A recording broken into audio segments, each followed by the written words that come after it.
Beaucoup d'entrepreneurs pensent devoir sacrifier leur vie de famille pour vivre de leur activité. En fait, elles pensent que vivre pleinement et sereinement de leur passion, c'est illusoire, impossible, ou en tout cas c'est difficile pour elles. Alors, difficile, ok, et si c'est votre cas, écoutez bien ce qui suit, et surtout, ne croyez pas ceux qui vous disent qu'il faut embaver, travailler dur, genre 70 heures par semaine pour réussir et être heureuse. C'est pas forcément le cas. Quand Delphine, ma femme, a créé son entreprise, c'était en 2011, juste pour situer, elle est photographe spécialisée dans les nouveau-nés et les femmes enceintes. D'ailleurs, je vous invite à voir son travail et sa page, c'est absolument magnifique. Vous tapez Delphine Léger ou Delight Photo, D et Light Photo, vous allez découvrir son travail, c'est fabuleux. En fait, pour elle, quand elle s'est lancée, l'objectif était double, voire triple.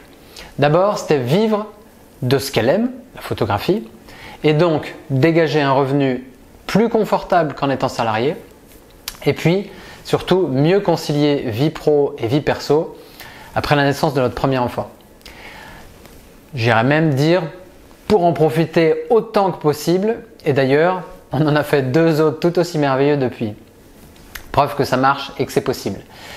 Et qui n'aspire pas à ça? Qui n'aspire pas à une vie entrepreneuriale et de femme, de maman épanouie?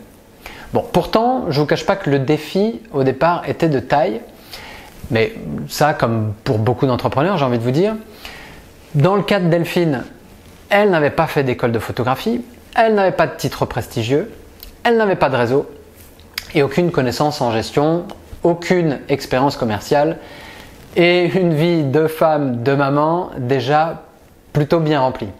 Si le démarrage a été rapide, en revanche, les clients ne sont pas venus tout seuls ni tout de suite et les premiers mois ont été plutôt difficiles. Du coup, les doutes ont commencé à s'emparer d'elle en même temps que sa peur de l'échec, vous connaissez peut-être ça, et elle avait bien sûr le choix d'abandonner ou de se tourner de nouveau vers le salariat et travailler donc à réaliser le rêve d'un patron, ou bien tout simplement le choix de tenir bon, de continuer, de croire en ses projets, de croire en son potentiel et de persévérer. Et croyez-moi, on a toujours le choix. Vous croyez pas, vous? Ma femme s'appelle Delphine, je reprécise. Elle avait donc plutôt à cœur de réaliser ses rêves et de s'accomplir dans sa vie entrepreneuriale autant que dans sa vie de femme et sa vie de maman. C'est vrai, pourquoi on ne s'autoriserait pas à créer une vie à hauteur de ses aspirations, de ses rêves, alors qu'entreprendre c'est fait pour ça? C'est quoi finalement les limites? Est-ce qu'il y en a même seulement? Je crois pas. Je ne crois pas. Donc à ce moment-là, on a commencé à travailler sur son activité plutôt que dans son activité, ce qui en d'autres termes veut dire qu'on a travaillé sur la stratégie plutôt que sur des habitudes et des actions répétées quotidiennement.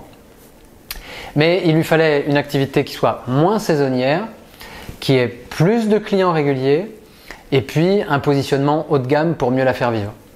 Et surtout, il fallait la libérer d'une contrainte qui l'amenait à travailler les week-ends, à répondre en mail, aux appels en fin de journée et qui donc finalement sabotait notre vie de famille. Delphine n'a pas eu besoin de faire appel à moi puisque je la soutenais depuis le début. Je l'ai donc naturellement aidée en plus de mon activité parce que j'étais moi encore à cette époque encore salarié. Et donc, développement commercial, marketing, communication, mindset, développement personnel. J'ai donc tout passé en revue avec elle pour redéfinir son entreprise à son image, tailler le diamant que je voyais en elle pour révéler tout son potentiel et celui de son activité. Et puis j'ai rajouté les dimensions dont elle avait besoin pour exploser littéralement. Sans le savoir à ce moment-là, c'est YMCA, ma méthode d'accompagnement, qui était en train de voir le jour. Je ne le savais pas et en même temps, en moi naissait l'envie d'entreprendre à mon tour. Moins de 6 mois auront été nécessaires à partir de cette époque-là pour que la situation change du tout au tout. Son agenda s'est rempli chaque jour, mais naturellement. Son aisance relationnelle et commerciale qui lui permettait de conclure et de convertir 3 fois plus de prospects en clients que c'était le cas avant.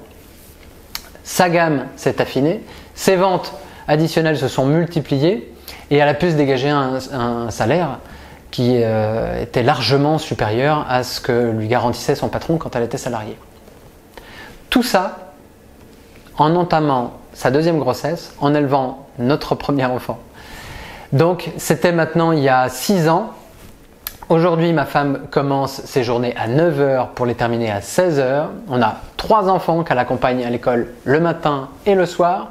Elle travaille plus que 2-3 week-ends dans l'année quand elle l'a décidé et parce qu'elle l'a décidé.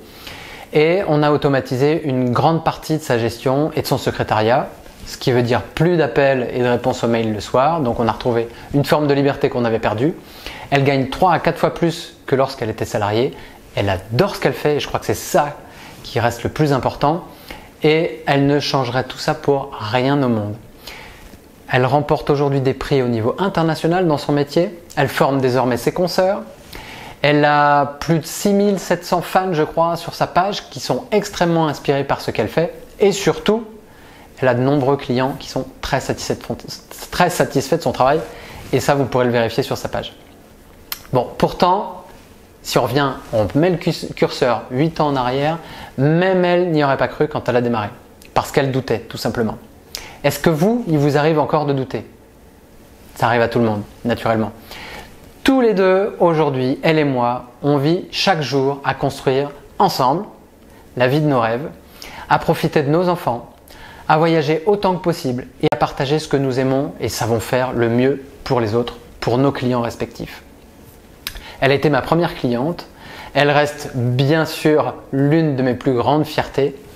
Des Delphines, j'aime en accompagner chaque jour car je consacre ma vie à aider les entrepreneurs ambitieuses à vivre pleinement et sereinement de leur activité en y mettant du sens à ce business, en y mettant du sens dans cette vie et en rajoutant une touche de 2.0.